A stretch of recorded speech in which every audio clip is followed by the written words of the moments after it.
Boa tarde. Sejam muito bem-vindos à oficina da 22ª Convocatória de Apoios a Projetos Arquivísticos do Programa Iberarquivos.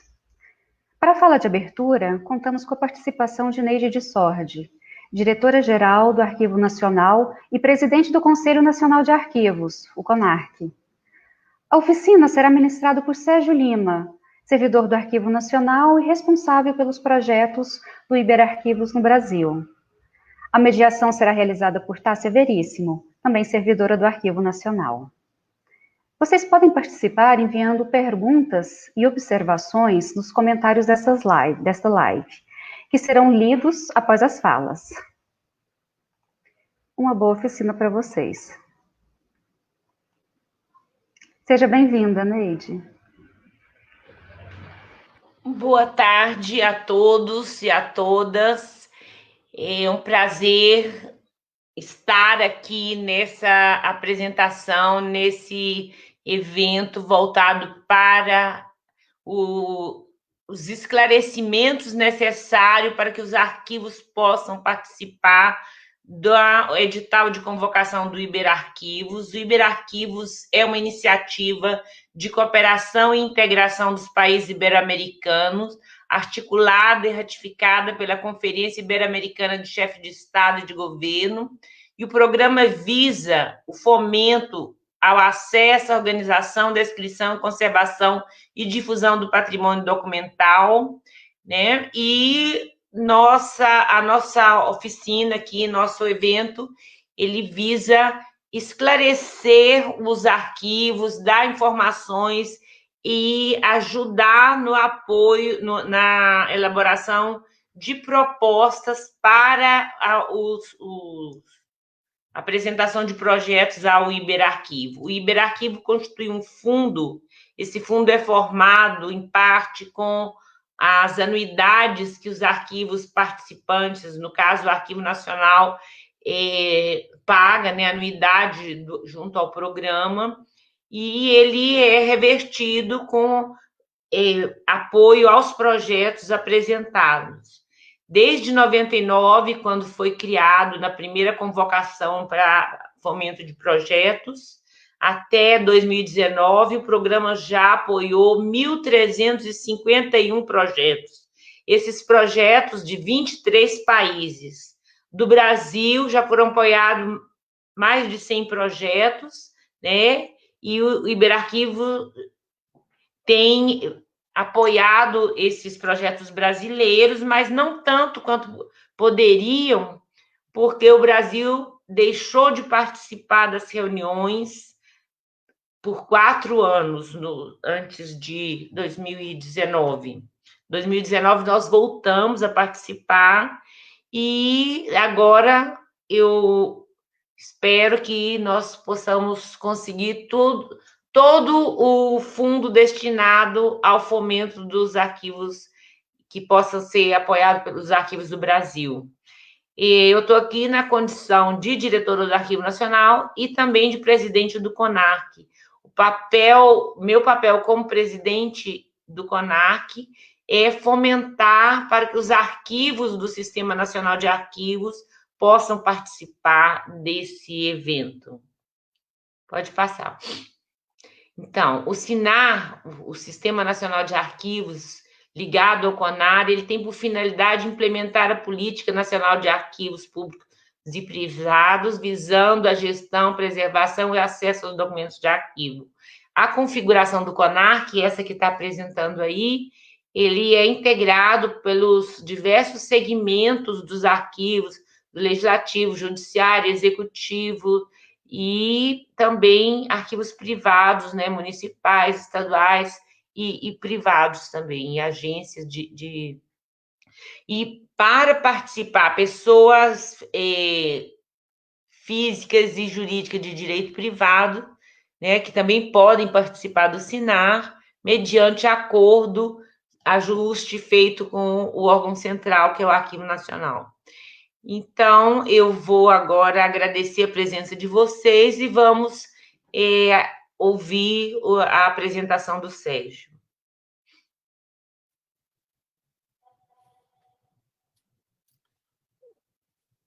Olá, pessoal, boa tarde, né? Sejam todos bem-vindos aqui para essa live do Arquivo Nacional.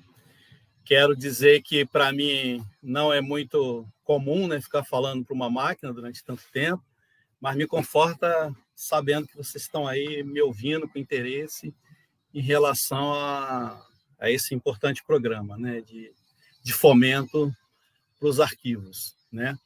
Então, eu trabalho no Arquivo Nacional, no gabinete da Direção-Geral, e atualmente sou responsável pelas ações internacionais do Arquivo Nacional, e uma dessas ações é o programa Iberarquivos, né? E eu também sou responsável técnico por esses programas no Brasil. Então, tudo que vocês precisarem, alguma dúvida em relação à submissão, né, da candidatura, preenchimento de formulário, vocês podem falar comigo, tá?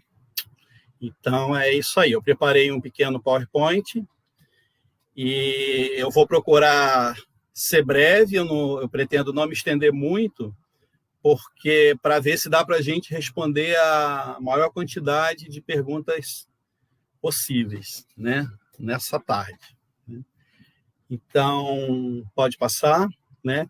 Essa introdução, acho que a diretora já falou bastante, né, que ele foi criado no final dos anos 90, a partir de uma conferência, né, uma cimeira de chefe de Estado, e a partir daí os países membros começaram a aderir ao programa, né?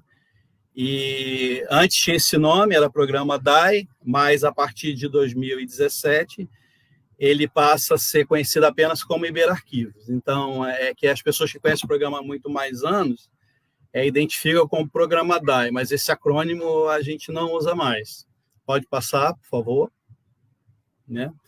O objetivo, então, é financiar projetos de arquivos que beneficiem arquivos, o arquivista, né, por conta da capacitação, né, que as pessoas acabam aprendendo a trabalhar com esses arquivos, né, estagiários e pessoas que não têm formação na área, então estão começando, né, e os cidadãos, né, isso é importante também para a cidadania, porque quanto mais arquivos estejam abertos e disponíveis, né, melhor para a cidadania, para ter acesso à sua memória, ao seu patrimônio documental, né.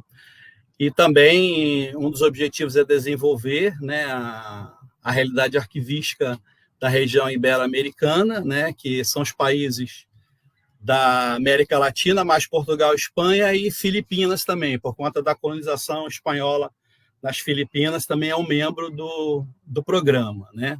Então, não é somente a comunidade ibero-americana, porque tem esse membro que está fora, né? E fortalecer as instituições, evidentemente, né? Com progresso técnico na área e treinamento de seu pessoal, né? E o valor público, né? Que é a relação do acesso à cidadania. Pode passar, por favor? Bom, quais projetos que são financiados, né? Projetos de arquivo, do ponto de vista técnico, o tratamento tem que ser de natureza arquivística, né?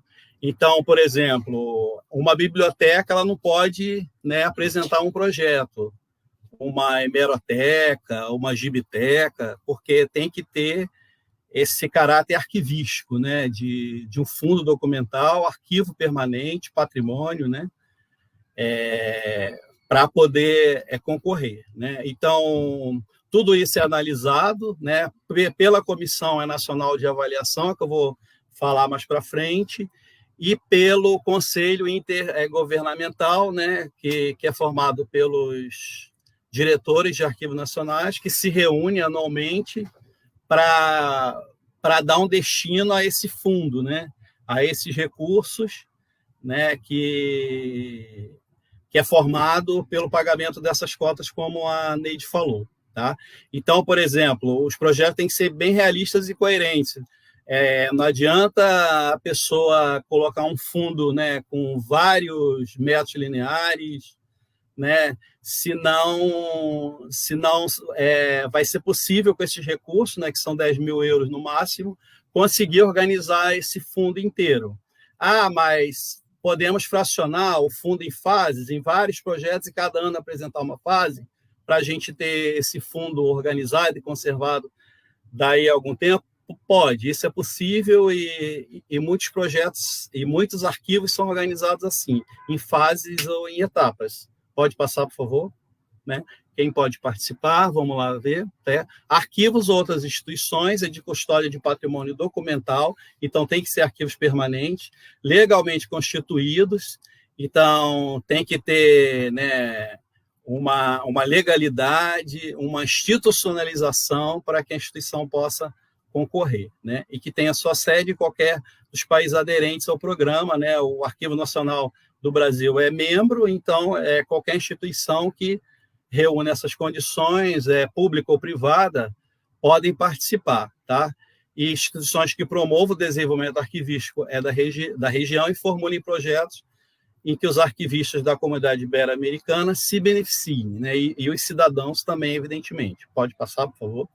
Esses são os países membros, né? Para vocês terem uma ideia, atualmente são 17 países membros, né? Que formam a comunidade do programa Iberarquivos, e todos esses países apresentam, né, os seus projetos anualmente para esse concurso, esse grande concurso, né? Quem pode apresentar? Arquivos públicos, sim. Arquivos administrativos de um escritório, mesmo que seja um arquivo público, mas tenha documentação corrente dele, administrativa, não pode. São fundos, são arquivos permanentes. Tá? Arquivos privados, sim, desde que sejam legalmente institucionalizados e deem acesso público, né, ao receber os recursos, porque não é só organizar e conservar a documentação. Esse acesso público também tem que ser observado, e depois que a instituição recebe o subsídio, isso tudo é acompanhado e observado, e a instituição pode até ter que devolver o dinheiro se isso que foi acordado não for cumprido. Museus e bibliotecas estão fora, porque a CEGIB, né, que administra esses programas, eles têm programas específicos para museus e bibliotecas, é o Ibermuseus e o Iberbibliotecas. Então, essas instituições têm que se candidatar para essas outras linhas de fomento, e não o Iberarquivos. Mas uma biblioteca que tenha um fundo arquivístico, aí não tem problema, né? Se for tratado um fundo arquivístico que esteja na Biblioteca Nacional, por exemplo, não tem problema de apresentar, e um museu também. Agora, lembrando que as técnicas, a metodologia tem que ser toda arquivística, não pode ser uma metodologia de biblioteca e nem de museu, por exemplo. Instituições como hospitais, sim, né, se for um arquivo permanente, artistas independentes não, porque é pessoa física, não é uma instituição. Um arquivo exclusivamente digital, sim, né, porque a gente sabe que os documentos digitais já vêm sendo produzidos há algum tempo, então possa ser que já tenham fundos constituídos exclusivamente nesse suporte com documentos digitais. Então, não tem problema. O que tem que caracterizar é a questão de ser arquivo permanente. Tá? As instituições precisam estar cadastradas no censo guia do Arquivo de Espanha e Iberoamérica, sim, mas se não tiver isso durante o processo, pode se cadastrar. Não tem problema. Podemos? Obrigações da instituição, deve justificar o uso do subsídio, todo ele, tá? Todas aquelas rubricas, né, que ele preencheu no formulário, tudo vai ser justificado, com pessoal, gasto com material, se tiver que contratar um especialista, né, para dar suporte ao projeto, também vai ter que justificar. E a questão do acesso, né, principalmente acesso público e gratuito resultante daquelas intervenções que foram feitas com os recursos. Então, isso tem que ser muito bem observado pelas instituições. Pode passar, por favor. Agora, vamos entrar na parte de como apresentar a solicitação. Tá? Pode passar.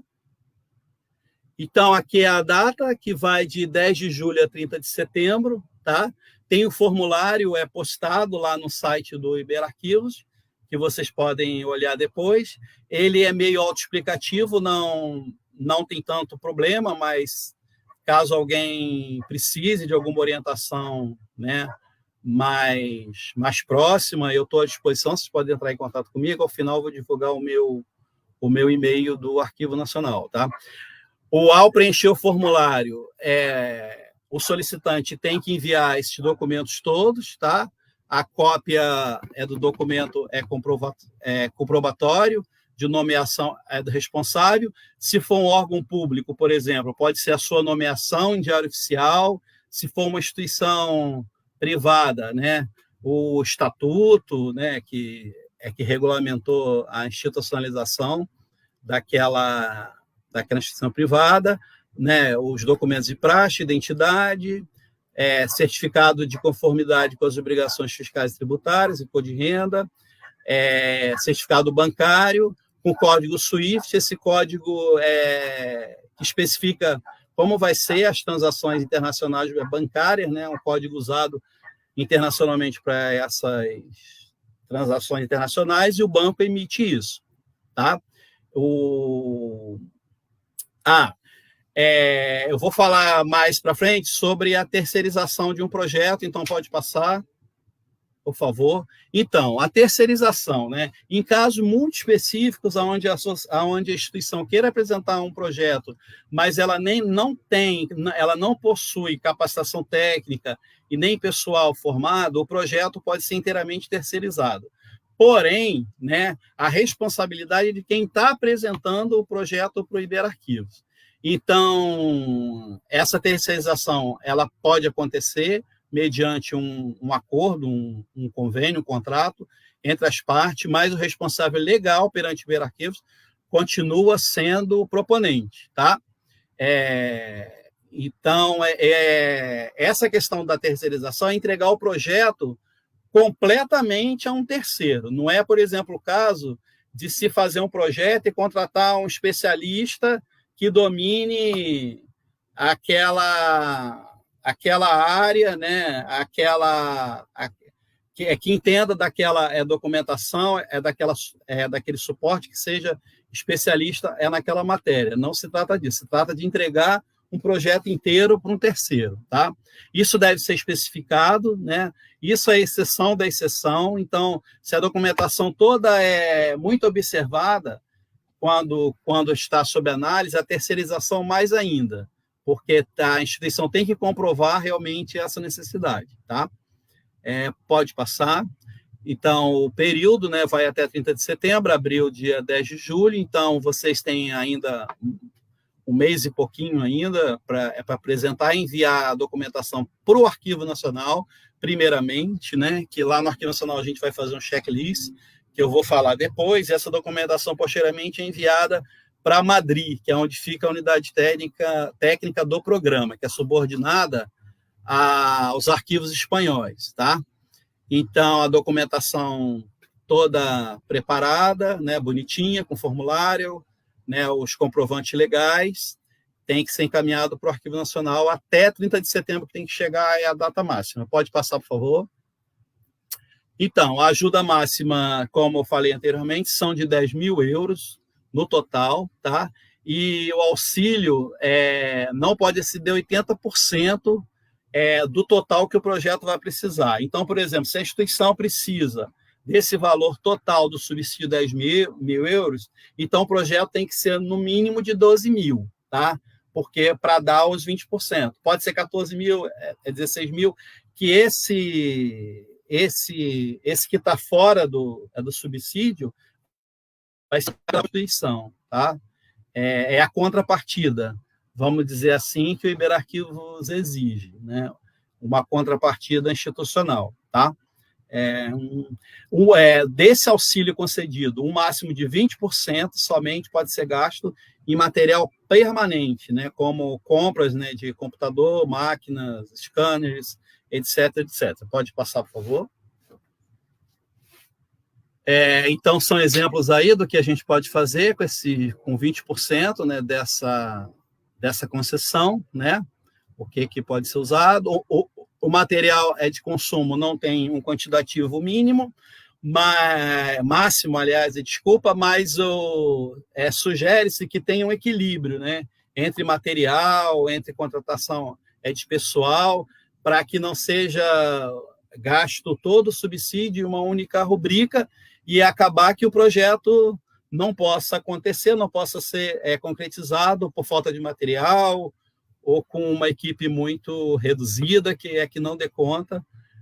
Mas isso tudo, como eu falei lá no início, isso tudo é observado pela Comissão Nacional de Avaliação do Brasil, que eu vou falar mais na frente, e pelo Conselho Intergovernamental. Então, são pessoas que têm experiência, né, com projetos arquivísticos e observam isso. Como que um fundo desse tamanho vai ser organizado com 3 pessoas? Ou então, como que um fundo muito pequeno, né, uma coisa minúscula em termos de metros lineares, vai ter esse quantitativo grande de gente, que são os opostos, né? Pode passar, por favor.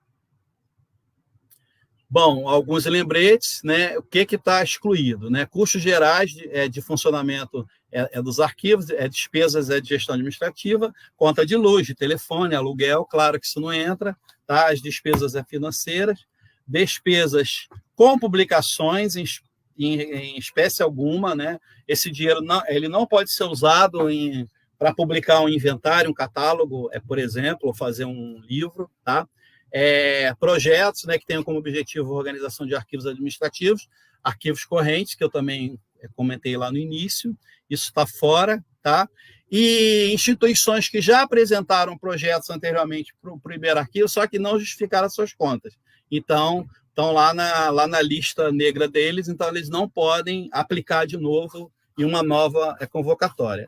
A duração máxima são 8 meses, a contar do recebimento da ajuda, né? Os prazos podem ser estendidos? Podem, mas tem que ser muito bem justificado e tem que ter assim, um acontecimento muito grande que impacte, que tenha um impacto na finalização daquele projeto. Como um bom exemplo não, né? Um exemplo péssimo, né? Foi a pandemia, né, que fez com que vários arquivos, várias instituições tiveram que interromper, né, os seus projetos, por motivos óbvios, porque estavam todos em home office e os trabalhos ficaram paralisados. Então, essas instituições entraram em contato com o Iberarquivos e pediram essa prorrogação e, obviamente, foi concedido em nome do bom senso. Então, por exemplo, tem um projeto interessante no arquivo na Universidade de Campinas, projetos do Arquivo Geral da cidade do Rio de Janeiro, todos tiveram que ser interrompidos e pedir essa prorrogação.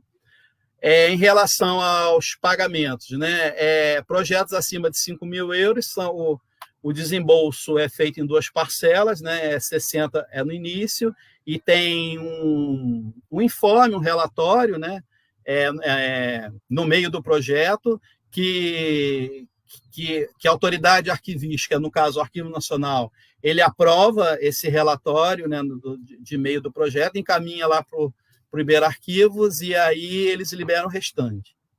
Pode passar? O formulário, tá? A justificação 30 dias após a finalização, tem que ser tudo justificado, e os relatórios, que eu vou falar agora, né? Qualquer imprevisto que fosse mudanças nas condições esperadas de execução do projeto deve ser comunicado. Então, a instituição, quando recebe o subsídio, ela não pode alterar o projeto dela, porque se acontecer isso, a instituição corre o risco de ter que devolver o dinheiro integralmente ou parte dele. Então, não pode, depois que o projeto é aprovado, que o subsídio é recebido, a instituição ela não pode alterar nada, a não ser que tenha autorização do programa, tá? Pode passar. Bom, esse ano, por conta da pandemia, né, houve entendimento lá do Conselho Intergovernamental que os arquivos estariam mais descapitalizados, os países também, então o foco dessa convocatória se deu nas linhas prioritárias. Essas linhas prioritárias, eu vou falar mais, elas já existiam, mas, por exemplo, arquivos que não se enquadrassem nas linhas prioritárias, fosse um arquivo, né, tradicional, um fundo tradicional administrativo de um órgão qualquer, mas que não se enquadrasse nessas linhas, poderia participar também. Esse ano, não. Esses arquivos, esses fundos documentais, eles têm que se enquadrar nessas linhas, ou então a instituição, né, que está pedindo, tem que se enquadrar em alguma dessas linhas, tá? É no máximo 2 linhas que o proponente pode marcar, né, e pode passar, que eu vou começar a falar um pouquinho das linhas, né? A promoção de perspectiva de gênero são 9 linhas, no total que os projetos têm que se adequar, né, para se candidatar. É a questão para reduzir a desigualdade entre homens e mulheres e fortalecer as capacidades das mulheres. Então, por exemplo, pode ser uma documentação que tenha como destaque a causa feminina, né, a importância do voto feminino para o país, né, como o Arquivo Nacional tem, o Fundo Federação Brasileira pelo Progresso Feminino, né, que são as principais feministas, né, que a partir da sua luta desembocou na questão do voto feminino, lá nos anos 30, né, com Getúlio Vargas. Então, são fundos voltados para essa causa ou instituições que promovam essa perspectiva de gênero também, tá? Por exemplo, organizações em defesa da luta das mulheres, né? Pode passar, por favor. A promoção da perspectiva multicultural essa linha ela diz respeito à diversidade étnica e cultural ibero-americana. São fundos ligados ao grupo étnico e raciais desses países, né? Aí a gente tem um exemplo, né, de uma documentação gerada pela comunidade caputinha, lá da Colômbia, né? Pode passar. Promoção da não discriminação e da diversidade. Então, são práticas para combater práticas discriminatórias contra grupos populacionais em situação de vulnerabilidade, né? Racismo entraria aí, comunidade LGBT+, né? Que mais, né? Questão da identidade de gênero, também é a mesma coisa. Pode ser um fundo, né, que verse sobre isso, ou então uma instituição que lute contra essa discriminação, tá? O arquivo da Unicamp, ano passado, a Unicamp apresentou um projeto muito interessante de um jornal, né, um fundo, né, de um jornal voltado para a comunidade LGBT lá de Campinas e se enquadrou nessa linha perfeitamente. Podemos passar. A promoção do patrimônio arquivístico comum, como fortalecimento da identidade cultural ibero-americana, né? São fundos que tenham alguma relação entre os países, né? Por exemplo, ano passado, o Centro de Memória da Universidade do Pará apresentou apresentou um projeto muito interessante, que era um fundo sobre casamentos entre ibéricos e brasileiros, né? Então, era uma relação entre a Península Ibérica e o Brasil, né? Na época do Brasil colônia. Então, teve essa relação e para fortalecer essa relação cultural ibero-americana. Então, essa linha é destinada a isso, né? Como a gente tem essa herança colonial grande, né? Então, é perfeitamente aplicável. Vários arquivos estaduais e municipais têm documentação desse período colonial. Então, se quiser aplicar nessa convocatória, pode ver se não se encaixa nessa linha, né? Patrimônio, a promoção é do patrimônio arquivístico como comum. Esse já foi, né? Isso. A descentralização, né? Isso é para promover aqueles arquivos pequenos, bem regionais, do interior do Brasil, que não tem muito acesso à linha de fomento, que geralmente não estão localizados em grandes capitais, que têm mais acesso a essas linhas. São arquivos municipais que estão começando, ou nem começaram ainda, né? De algum instituto histórico.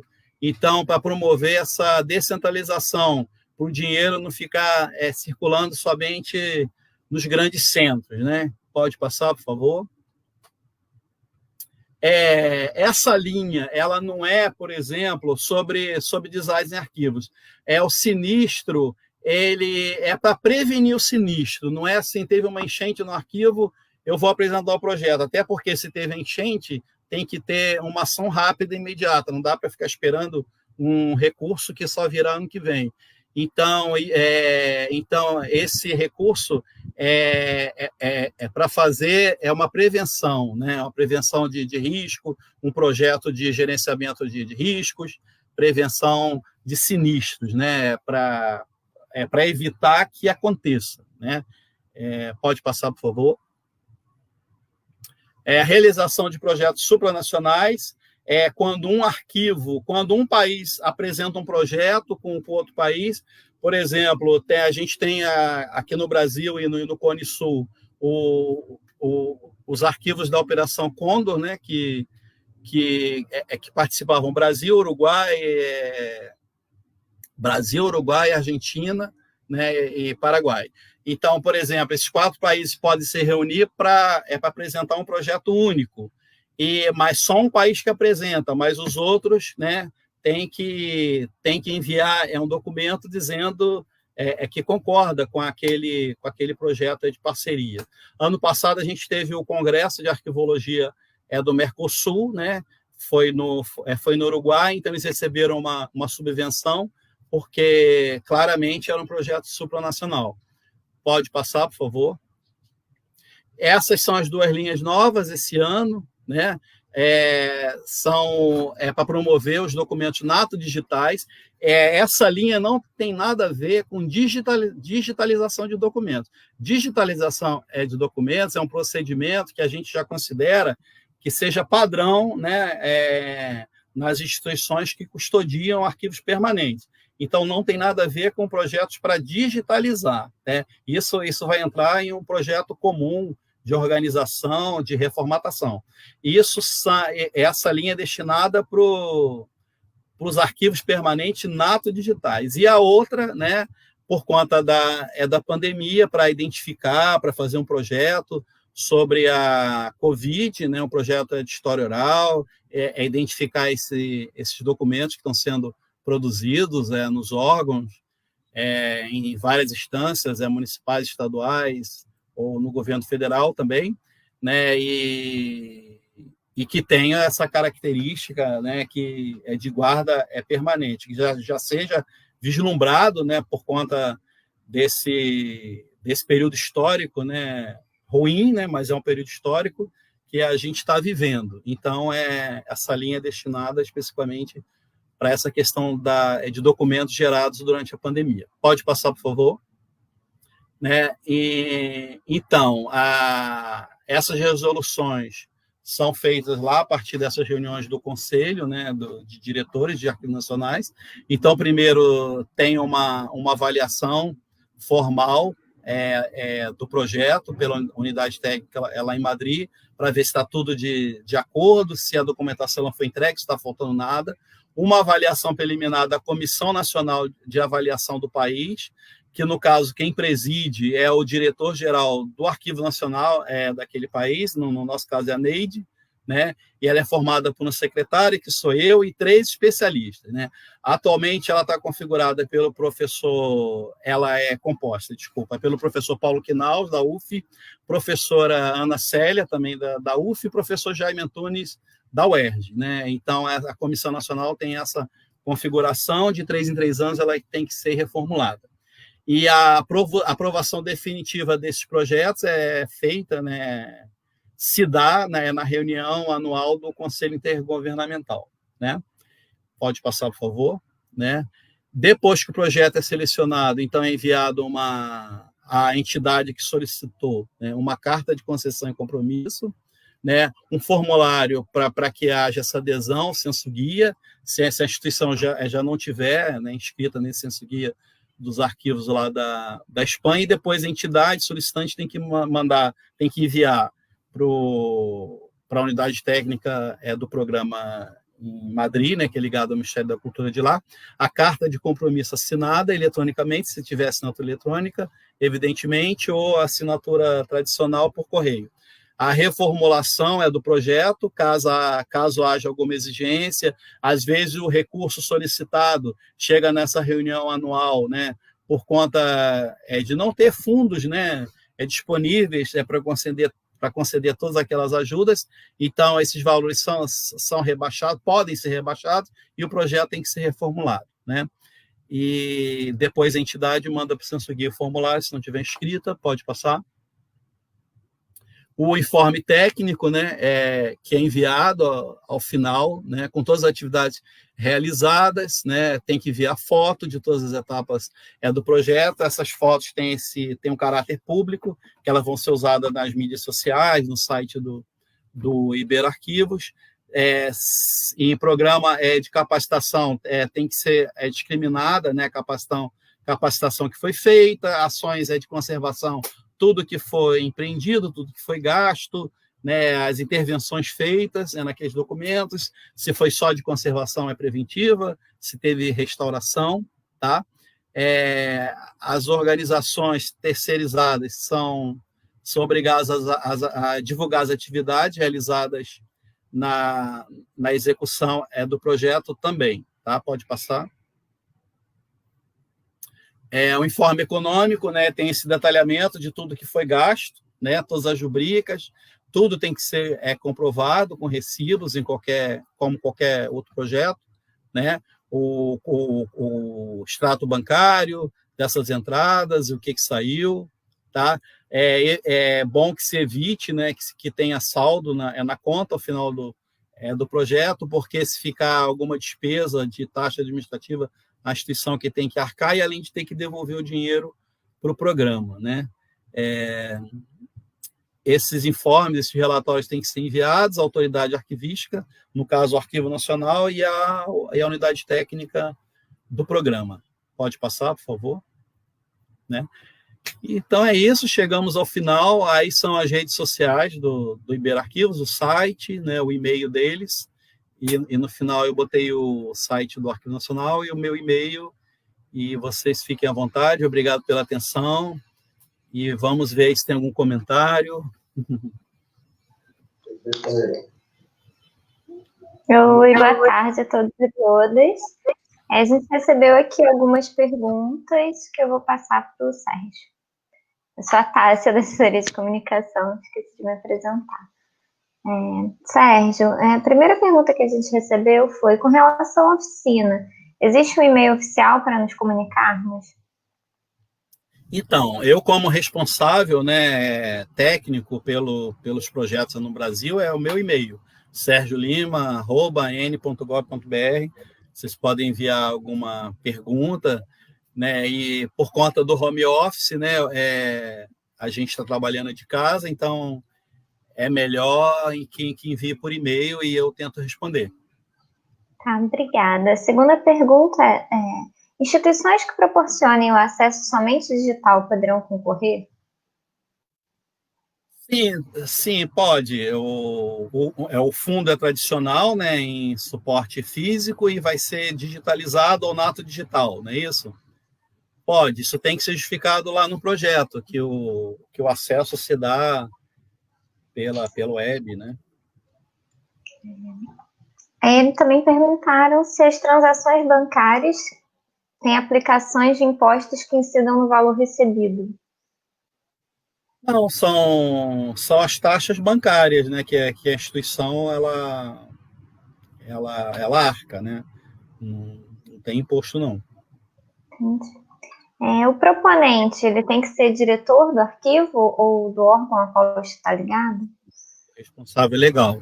Se for órgão público, tem que ter a sua nomeação em diário oficial, né? Em algum boletim, né? Alguma coisa que justifique, né? Ele ser o representante legal. Podemos apresentar um projeto que atenda duas linhas? Por exemplo, prevenção a sinistros e organização de um fundo. Sim, como eu falei, são duas linhas no máximo, né? O projeto, um projeto, ele não pode aplicar para mais de duas linhas, são duas no máximo. Pediram aqui para você repetir, por favor, o seu e-mail, Sérgio. sergiolima@n.gov.br. O que também me perguntar é a Alessandra Barbosa, sou do Centro de Memória da Unicamp, e ela gostaria de saber se pode mandar um projeto esse ano, tendo em vista que outra unidade da Unicamp apresentou um projeto em ano anterior. Sim, pode, não tem problema nenhum, não. A Unicamp, né, ela tem enviado os relatórios direitinho, ela tem comprovado os gastos, não tem problema nenhum. No caso dos projetos relacionados à crise da Covid-19, seriam possíveis apresentações de projetos com o intuito de identificar, classificar, organizar, descrever e recolher esses documentos produzidos e ou recebidos durante a pandemia, por exemplo, em secretarias estaduais e municipais de saúde? Então, tem que identificar, a gente sabe que esses documentos estão sendo produzidos agora, estão em fase corrente, né? Mas, assim, pela experiência que a gente tem observado, por exemplo, o arquivo dos Estados Unidos, ele já está orientando as agências para identificar esses documentos como de guarda permanente, se tiver que alterar o prazo de guarda lá na tabela de temporalidade, entra em contato com o NARA para que identifique esses arquivos como de guarda permanente. Então, tem que ter esse intuito, né? A gente não sabe ainda precisar se todos serão de guarda permanente. A gente está vivendo um grande fato histórico, triste, mas é um fato histórico, né? Que isso vai ser estudado por gerações e gerações. Agora, se as CEPADs, os órgãos, identificarem como de guarda permanente, é possível sim. Um trabalho para identificar o que é de guarda permanente. Acho que se aplica.